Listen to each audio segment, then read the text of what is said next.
നമസ്കാരം. ഹമീദ് മാമു എന്ന എൻ്റെ യൂട്യൂബ് ചാനലിലേക്ക് ഏവരെയും ഞാൻ സ്വാഗതം ചെയ്യുന്നു. ഇന്നത്തെ വിഷയം സൗദി അറേബ്യയിലെ ഈയിടെ വന്ന ഒരു പുതിയ മാറ്റം, നിയമത്തിൽ വന്ന മാറ്റം.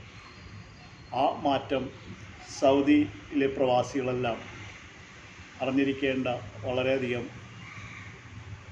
പ്രാധാന്യമർഹിക്കുന്ന കാര്യമാണ്. മാത്രമല്ല, സൗദി പ്രവാസികളെ സംബന്ധിച്ചിടത്തോളം വളരെയധികം സന്തോഷം ജനിപ്പിക്കുന്ന ഒരു വസ്തുത കൂടിയാണ് ഈ നിയമത്തിൽ വന്ന മാറ്റം.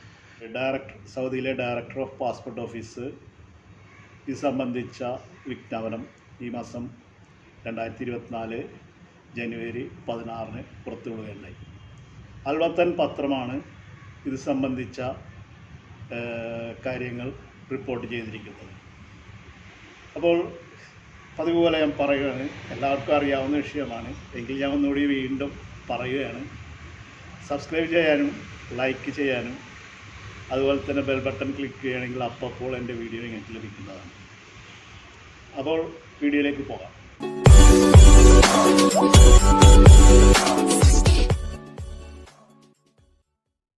സൗദി ഗവൺമെൻറ്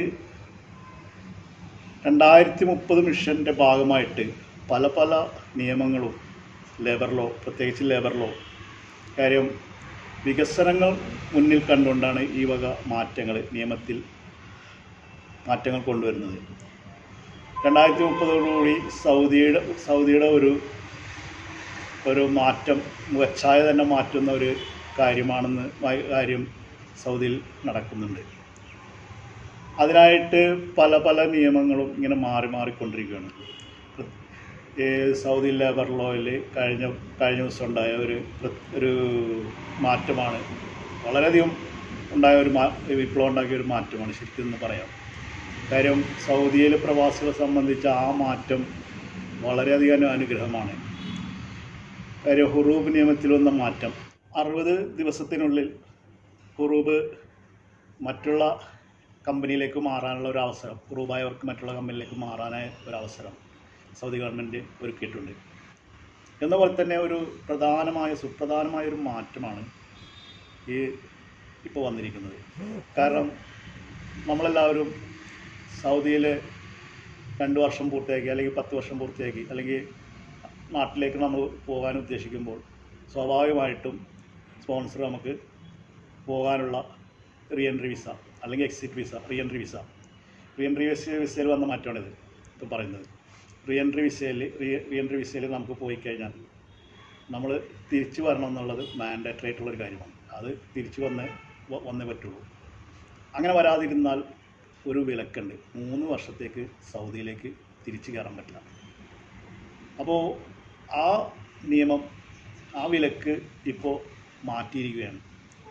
ഇനി മുതൽ സൗദിയിൽ റീഎൻട്രി വിസയിൽ പോകുന്നവർ വന്നില്ലെങ്കിൽ ആ 3 വർഷം എന്നുള്ളത് മാറി. ഇനി നിങ്ങൾക്ക് പുതിയ വിസ എടുത്ത് വരാം. ഓൾറെഡി പഴയ കഫീലിൻ്റെ അടുത്ത് ആൾക്കാണ് പോകുന്നതെങ്കിൽ പോകാമെന്നുള്ളത് നിയമം വന്നു കഴിഞ്ഞിട്ടുണ്ട്. അത് ഓൾറെഡി വന്നിട്ടുള്ളതാണ്. പഴയ കഫീലിൻ്റെ അടുത്തൊക്കെയാണെങ്കിൽ തിരിച്ചു പോകാമെന്നൊരു സൗകര്യം സൗദി ഗവൺമെൻറ് ഒരുക്കിയിട്ടുണ്ടായിരുന്നു. എന്നപോലെ തന്നെ ഈ നിയമത്തിന് ചില നിബന്ധനകൾ, അതായത് റീഎൻട്രി വിസയിൽ പോയി കഴിഞ്ഞാൽ തിരിച്ചു വരാൻ പറ്റിയില്ലെങ്കിൽ പുതിയ സ്പോൺസറെ കണ്ടെത്തി പുതിയ വിസ എടുത്ത് 3 വർഷം വരെ കാത്തിരിക്കേണ്ട, അതിനുള്ളിൽ നമുക്ക് സൗദിയിലേക്ക് വീണ്ടും വരാം. പക്ഷെ അതിന് ചില നിബന്ധനകളൊക്കെ വെച്ചിട്ടുണ്ട്. ആ നിബന്ധനകളും കൂടി നിങ്ങൾ അറിഞ്ഞിരിക്കണം. കാര്യം ഇത് ശരിക്കും പറഞ്ഞാൽ നിങ്ങൾ ഒരു റീഎൻട്രി വിസ എടുത്ത് തിരിച്ച് പോയില്ലെങ്കിൽ തിരിച്ചു പോകാത്തൊരു സാഹചര്യം ചിലപ്പോൾ ഉണ്ടായെന്ന് വരും. കാര്യം പലരെ സംബന്ധിച്ചും രോഗം ആയിട്ടായിരിക്കും ചിലപ്പോൾ റീഎൻട്രി വിസയിൽ വരുന്നത്. ആ രോഗം ചിലപ്പോൾ മൂർച്ഛിച്ചിട്ട് തിരിച്ചു പോകാൻ പറ്റാത്ത സാഹചര്യം ഉണ്ടാകും. ചിലർക്ക് മക്കളുടെ കല്യാണം ആയിരിക്കും, അപ്പോൾ പറഞ്ഞ കാലാവധിക്കുള്ളിൽ കല്യാണം നടത്താൻ പറ്റിയില്ല. അല്ലെങ്കിൽ ചിലർ കല്യാണം കഴിക്കാനായിട്ട് നാട്ടിലേക്ക് പോകണമായിരിക്കും. റീഎൻട്രി വിസ എടുത്തിട്ട് എന്തായാലും ഒരു 3 മാസം 4 മാസം 6 മാസം ഇതിൽ കൂടുതലൊന്നും അവിടെ നിന്ന് നമുക്ക് ഇത് കിട്ടില്ല, നമ്മുടെ വെക്കേഷൻ കിട്ടില്ല. വെക്കേഷൻ പീരീഡാണ് പറഞ്ഞത്. അപ്പോൾ ഇത് കിട്ടാത്ത സാഹചര്യത്തിൽ ചിലപ്പോൾ നമ്മുടെ കല്യാണം നടന്നില്ലെങ്കിൽ പിന്നെ നമുക്ക് ചിലപ്പോൾ 1 മാസം, അല്ലെങ്കിൽ കല്യാണം കഴിഞ്ഞിട്ട് ചിലപ്പോൾ 1 മാസം കൂടി അപ്പോഴത്തേക്കും ചിലപ്പോൾ വിസ കാലാവധിയൊക്കെ തീർന്നിട്ടുണ്ടാവും. അങ്ങനെ വരുമ്പോൾ നമ്മൾ ചിലപ്പോൾ അടുത്ത വിസയിലെടുത്ത് പോകാമെന്ന്. പക്ഷെ അത് സൗദി അറേബ്യയെ സംബന്ധിച്ച് 3 വർഷം പിന്നെ പോകാൻ പറ്റില്ല. അപ്പോൾ ഇത് ശരിക്കും പറഞ്ഞാൽ വളരെയധികം അനുഗ്രഹമായി തീർന്നിട്ടുണ്ട്. കാര്യം ഇനിയിപ്പോൾ ആ വിസയിൽ പോയില്ലെങ്കിൽ വേറെ വിസ എടുത്ത് ഉടനെ നമുക്ക് നമ്മൾ വൈദഗ്ധ്യമുള്ള ഒരു തൊഴിലാളിയൊക്കെ ആണെങ്കിൽ നമുക്ക് നമ്മുടെ ഡിമാൻഡുള്ള ഒരു ജോലിയൊക്കെ ആണെങ്കിൽ സൗദിയിൽ പെട്ടെന്ന് തന്നെ തിരിച്ചു പോകാൻ പറ്റുന്നതാണ്. അപ്പോൾ ഒരു കല്യാണമൊക്കെ കഴിച്ച് സാവകാശം ലാവിഷായിട്ട് നമുക്ക് പുതിയ വിസക്ക് അപ്ലൈ ചെയ്ത് പുതിയ സ്പോൺസറുടെ കയ്യിൽ പോകാം. കാര്യം ഇതിൽ വരുന്ന കാര്യങ്ങൾ എന്താണെന്ന് വെച്ച് കഴിഞ്ഞാൽ ഇങ്ങനൊരു 3 വർഷത്തെ വിലക്ക് വെക്കാൻ കാരണം എന്ന് വെച്ച് കഴിഞ്ഞാൽ പഴയ കമ്പനിക്കുണ്ടാകുന്ന നഷ്ടങ്ങൾ, നിങ്ങൾക്ക് റീ എൻട്രി വിസ ഫീസ് അടക്കണം, ഇക്കാമ ഫീസ്, അതുപോലെ തന്നെ വർക്ക് പെർമിറ്റ് ഫീസ്, അതുപോലെ വിമാന ടിക്കറ്റ് ചാർജ്, ഇതെല്ലാം പഴയ കഫീലിന് നഷ്ടം വരുത്തി വെക്കുന്നതാണ്. അത് മാത്രമല്ല ഒരു മറ്റേ കരാർ ലംഘനം കൂടിയായിട്ടാണ് ഇതിനെ കണ്ടിരുന്നത്. അപ്പോൾ ഈ കരാർ ലംഘിച്ച് കഴിഞ്ഞാൽ അതിനൊരു പണിഷ്മെൻ്റ് എന്ന രീതിയിലാണ് ഈ 3 വർഷം വിലക്ക് കൊടുത്തിരുന്നത്. 3 വർഷത്തേക്ക് സൗദിയിലേക്ക് പ്രവേശിക്കാൻ പാടില്ല. ഇതൊക്കെയായിരുന്നു അതിൻ്റെ കാരണങ്ങൾ. എന്തായാലും ഈ ഒരു നിയമം മാറിയതുകൊണ്ട് നമുക്ക് ഈ ധൈര്യമായിട്ട് വന്നാൽ ഇനി അടുത്ത കമ്പനിയിലേക്ക് ഏതെങ്കിലും വിസ എടുത്ത് പോകും. പക്ഷേ അതിന് ചില നിബന്ധനകൾ കൂടി പറയുന്ന ആ നിബന്ധനകൾ കൂടി പറഞ്ഞിട്ട് ഞാൻ അവസാനിപ്പിക്കാം. ആ നിബന്ധനകൾ എന്താണെന്ന് വെച്ച് കഴിഞ്ഞാൽ ഇപ്പോൾ നിങ്ങൾ റീ എൻട്രി വിസയിൽ വന്ന് തിരിച്ചു പോയില്ല എങ്കിൽ ചില നിബന്ധനകൾ എന്ന് വെച്ചാൽ ഒന്നാമത്തെ നിയമം ഈ ട്രാഫിക് നിയമ ലംഘനം വല്ലതും സൗദിയിൽ വരുത്തി വെച്ചിട്ടാണ്, അതിൽ വല്ല ഉണ്ടെങ്കിൽ അത് നിങ്ങൾ അടച്ചിരിക്കണം, എന്നാലേ പുതിയ വിസ എടുത്ത് പോകാൻ പറ്റുള്ളൂ. അതുപോലെ തന്നെ വേറെ പുതിയ വിസ റദ്ദാക്കാത്തതിൽ ചിലപ്പോൾ ചില ഫൈനൊക്കെ വന്നിട്ടുണ്ടാകും. അപ്പോൾ അങ്ങനെ ഫൈൻ ഉണ്ടെങ്കിൽ നിങ്ങൾക്ക് തിരിച്ചു പോകാൻ പറ്റില്ല, അതൊരു പ്രതിബന്ധമായിരിക്കും. കാര്യം തിരിച്ചു പോകാനുള്ള ഒരു പ്രതിബന്ധത്തിലിരിക്കും. കാര്യം പഴയ വിസ റദ്ദാക്കാൻ ഇപ്പോൾ ഉദാഹരണത്തിന് പറയുകയാണെങ്കിൽ നിങ്ങൾ തിരിച്ചു വരുന്ന സമയത്ത് പഴയ വിസ കാലാവധി കഴിഞ്ഞു. അപ്പോൾ നിശ്ചിത ഒന്നല്ലെങ്കിൽ നിങ്ങൾ റീ എൻട്രി വിസയിലേക്ക് തിരിച്ചു വരണം, അതല്ലെങ്കിൽ എക്സിറ്റ് അടിച്ച് വരിക, അല്ലെങ്കിൽ റീ എൻട്രി വിസ അടിച്ച് നാട്ടിലേക്ക് പോവുകയോ ചെയ്യുകയാണെങ്കിൽ ആ ഒരു പിഴ വരുന്നില്ല. അല്ലെങ്കിൽ നിശ്ചിത സമയത്തിനുള്ളിൽ നിങ്ങൾ ആ വിസ പുതുക്കിയില്ലെങ്കിൽ നിങ്ങൾക്ക് പിഴ വരും. അങ്ങനെ ഒരു പിഴ വന്ന് കിടപ്പുണ്ടെങ്കിൽ പ്രതിബന്ധമായിട്ട് വരും. കാര്യം അങ്ങനെയുള്ളവർക്ക് തിരിച്ചു പോകാൻ പറ്റില്ല. അങ്ങനെ ഉണ്ടെങ്കിൽ ചിലപ്പോൾ പിഴ അടച്ചാൽ അതിനെപ്പറ്റി കാര്യമായ കാര്യങ്ങളൊന്നും വന്നിട്ടില്ല.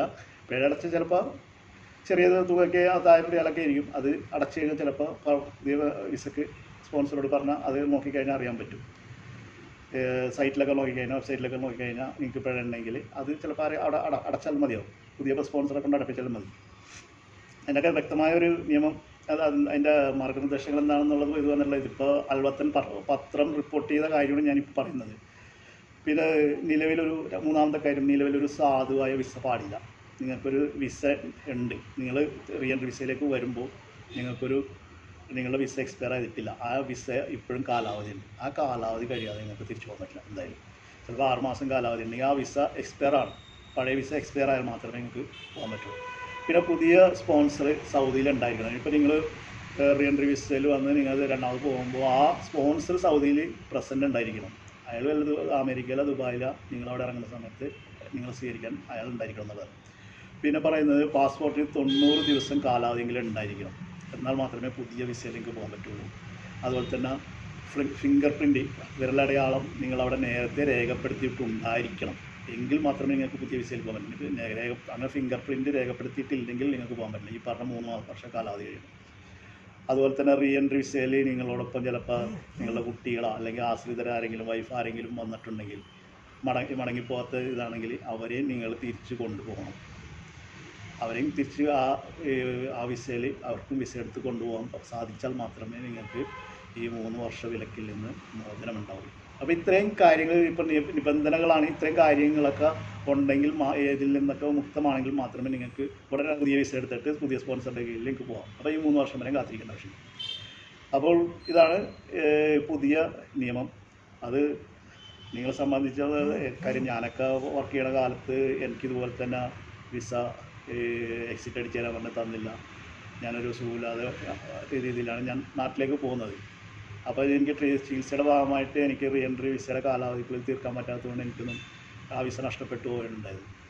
അപ്പോൾ ഇതൊക്കെ ഇനിയിപ്പോൾ ആ കാര്യങ്ങളൊക്കെ തരണം ചെയ്യാൻ പറ്റും, വന്നാലും പോകാമെന്നുള്ളൊരു ധൈര്യം നമുക്കുണ്ടായിരുന്നു. അപ്പോൾ ഇത് എൻ്റെ വീഡിയോ ഇഷ്ടമായെന്ന് വിചാരിക്കുന്നു.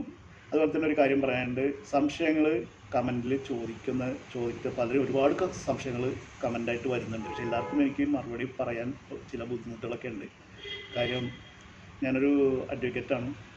കാര്യങ്ങൾ എനിക്കിവിടെ കുറച്ച് കോടതിയിലൊക്കെ എൻഗേജ്മെൻ്റ് ഉള്ളതുകൊണ്ട് ചിലപ്പോൾ കക്ഷികളൊക്കെ ആയിട്ട് കൺസൾട്ട് ചെയ്ത് നിൽക്കുന്ന ടൈമിലൊക്കെ ആയിരിക്കും നിങ്ങളുടെ കോളൊക്കെ, അപ്പോൾ എനിക്ക് അറ്റൻഡ് ചെയ്യാൻ പറ്റില്ല. അപ്പോൾ പരിമിതികളുണ്ട്. അപ്പോൾ ഞാനത് അതിനായിട്ട് യൂട്യൂബിൻ്റെ ഒരു പുതിയ നിയമമുണ്ട്, മെമ്പർഷിപ്പ് കൊടുക്കുക. അത് സബ്സ്ക്രിപ്ഷൻ ഫീസ് അടച്ച് എൻ്റെ ചാനലിൻ്റെ മെമ്പർഷിപ്പ് എടുക്കണമെങ്കിൽ മന്ത്ലിയിൽ ഒരു 59 രൂപ വെച്ച് അടക്കുകയാണെങ്കിൽ നിങ്ങൾക്ക് എൻ്റെ ചാനലിൻ്റെ സബ്സ്ക്രിപ്ഷൻ കിട്ടും, ഇത് കിട്ടും, മെമ്പർഷിപ്പ് കിട്ടും. അപ്പോൾ അത് അങ്ങനെയുള്ളവർക്ക് എൻ്റെ വാട്സപ്പ് നമ്പർ, അതിൽ നിങ്ങൾക്ക് നിങ്ങളുടെ നിയമപരമായിട്ടുള്ള എല്ലാ സംശയങ്ങളും ചോദിക്കാം. അങ്ങനെയുള്ളവർക്ക് ഒരു പ്രത്യേക ഒരു മെമ്പറാണെന്ന് ഉള്ള ഒരു സിമ്പൽ അത് കിട്ടും, ഒരു ബാഡ്ജ് കിട്ടും നിങ്ങൾക്ക്. ആ ബാഡ്ജ് ഇതിൽ കാണിക്കുമ്പോൾ എനിക്കറിയാൻ പറ്റും ഇത് എൻ്റെ മെമ്പർഷിപ്പ് എടുത്തിട്ടുള്ള ആളാണ്. അപ്പോൾ അങ്ങനെയുള്ള ആളായതുകൊണ്ട് പെട്ടെന്ന് എനിക്ക് മറുപടി കൊടുത്തേ പറ്റുള്ളൂ. അപ്പോൾ എനിക്ക് ഇത്രയും കാര്യം ഒരുപാട് പേര് ഇങ്ങനെ ചോദ്യങ്ങൾ ചോദിക്കും, കമൻറ്റിലൂടെ എനിക്ക് ചോദ്യങ്ങൾ വരുന്നതുകൊണ്ടും എന്നെ പലരും വിളിക്കുന്നുണ്ട്. ചിലർ ഒരുപാട് പേര് വാട്സപ്പിൽ മെസ്സേജ് അയക്കുന്നുണ്ട്. അപ്പോൾ ഇങ്ങനെ മെമ്പർഷിപ്പ് എടുത്തു കഴിഞ്ഞാൽ നിങ്ങൾക്ക് എൻ്റെ വാട്സപ്പ് നമ്പർ തരും. ആ വാട്സപ്പ് നമ്പറിൽ നിങ്ങൾക്ക് വോയിസ് മെസ്സേജായിട്ട് ചോദിക്കും. വിളിക്കാൻ അപ്പോഴും പറ്റില്ല, വോയിസ് മെസ്സേജായിട്ട് നിങ്ങൾക്ക് നിങ്ങളുടെ സംശയങ്ങൾ, നിയമപരമായിട്ടുള്ള എന്ത് സംശയം, നാട്ടിലുള്ള നിയമങ്ങളാണെങ്കിൽ, ഇപ്പോൾ നാട്ടിലെ നിയമങ്ങളാണെങ്കിലും സൗദിയിലെ നിയമങ്ങളാണെങ്കിലും ഏത് നിയമങ്ങളാണെങ്കിലും നിങ്ങൾക്ക് അതിലൂടെ സംശയങ്ങൾ ചോദിക്കാം. ഞാൻ അതിന് കൃത്യമായ മറുപടി തരുന്നു. അപ്പോൾ വീഡിയോ എല്ലാവരും ഒന്നുകൂടി ലൈക്ക് ചെയ്യണം. കാര്യം ഉദ്ദേശിച്ച ടാർഗറ്റ് വരുന്നില്ല ലൈക്കിൽ. ആ ലൈക്ക് എങ്കിലും നിങ്ങൾ അടിക്കുക. പിന്നെ സബ്സ്ക്രൈബ് ചെയ്യാത്തവരാണെങ്കിൽ സബ്സ്ക്രൈബ് ചെയ്യാനും കൂടി ഞാൻ വിനീതമായി അപേക്ഷിക്കുകയാണ്. ഇതുപോലുള്ള എൻ്റെ നിയമപരമായ വീഡിയോകൾ ഞാൻ അപ്പോൾ അപ്ലോഡ് ചെയ്യുന്നതാണ്. മെമ്പേഴ്സിന് എൻ്റെ വീഡിയോ ആദ്യം കാണാനുള്ള അവസരം ഉണ്ടായിരിക്കും. ഞാൻ ഇറക്കിയ വീഡിയോ ഇറക്കി അതിനുശേഷം മാത്രമേ ബാക്കിയുള്ള ഓർഡിനറി മെമ്പേഴ്സിന് കിട്ടുള്ളൂ. അപ്പോൾ മെമ്പേഴ്സിന് ആദ്യം കാണാനുള്ള ഒരു അവസരം കൂടി കിട്ടും. അപ്പോൾ ഞാനിവിടെ വീഡിയോ നിർത്തുകയാണ്. എല്ലാവർക്കും നന്മ വരട്ടെ എന്ന് ആശംസിച്ചുകൊണ്ട്